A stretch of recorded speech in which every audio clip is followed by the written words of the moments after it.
Newport News in Review starts right now.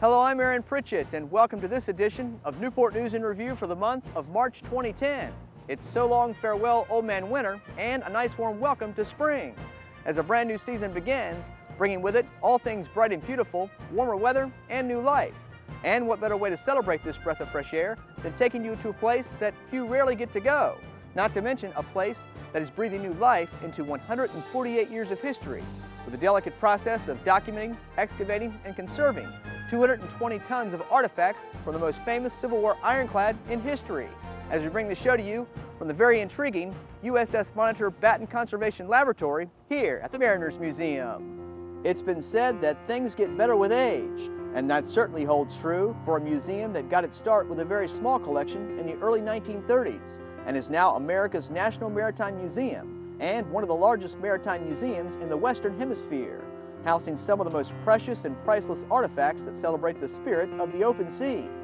But just when you thought things couldn't get any better than that, the Mariners Museum surprised us all as they began to look to the future thanks to something that happened in the past. March 9, 1862, in the middle of Hampton Roads Harbor, and the famous clash between the USS Monitor and the CSS Virginia. And although this 4-hour skirmish ended up in a virtual draw and little damage to either vessel, it revolutionized naval warfare forever, introducing the change in the relationship from man to machine, a steam-powered ironclad ship with a rotating gun turret.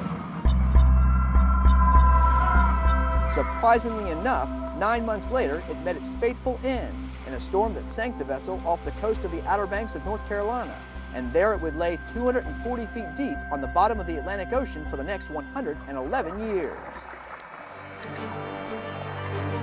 That was until scientists discovered the wreck site and the famous USS Monitor laying upside down in 1973, causing the National Oceanic and Atmospheric Administration to get involved and begin a national effort to document, recover, and conserve the major artifacts of the famous ironclad. In doing so, they also needed somewhere to properly conserve, store, and study what they were able to bring up from the ocean floor.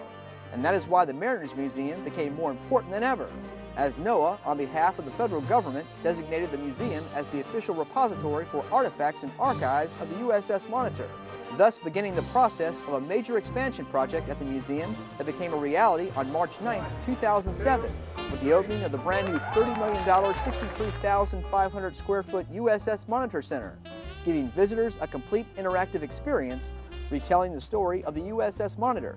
But best of all, it also included the Batten Conservation Laboratory Complex, named after media executive, museum trustee, and supporter Frank Batten. By just looking from the outside, it looks like a towering warehouse-type building. But on the inside, the 10,000 square foot wet lab, you can see the conservation efforts of the USS Monitor right before your very eyes, with gigantic tanks holding everything from the steam engine and condenser to the famous revolving gun turret. But that's not all,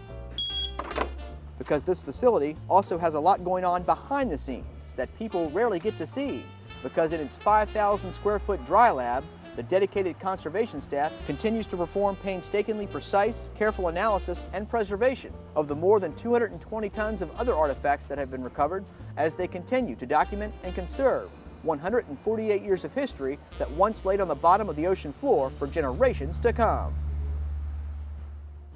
We are proud to feature the very impressive USS Monitor Batten Conservation Laboratories here at the Mariners Museum, and we encourage you to come discover all the exciting things that are going on in the largest state-of-the-art artifacts conservation facilities on the East Coast, and best of all, right here in our very own backyard. Well, March has been another busy month, so let's take a look at what's been going on right here in the city of Newport News. It's a beautiful day to be out on the water, but this is no pleasure cruise, as local law enforcement agencies and first responders from all over Hampton Roads and beyond come together for some very valuable training that gives them quite an edge when patrolling and saving lives out on the water. It's the smell of gunpowder and a chance to see history come to life.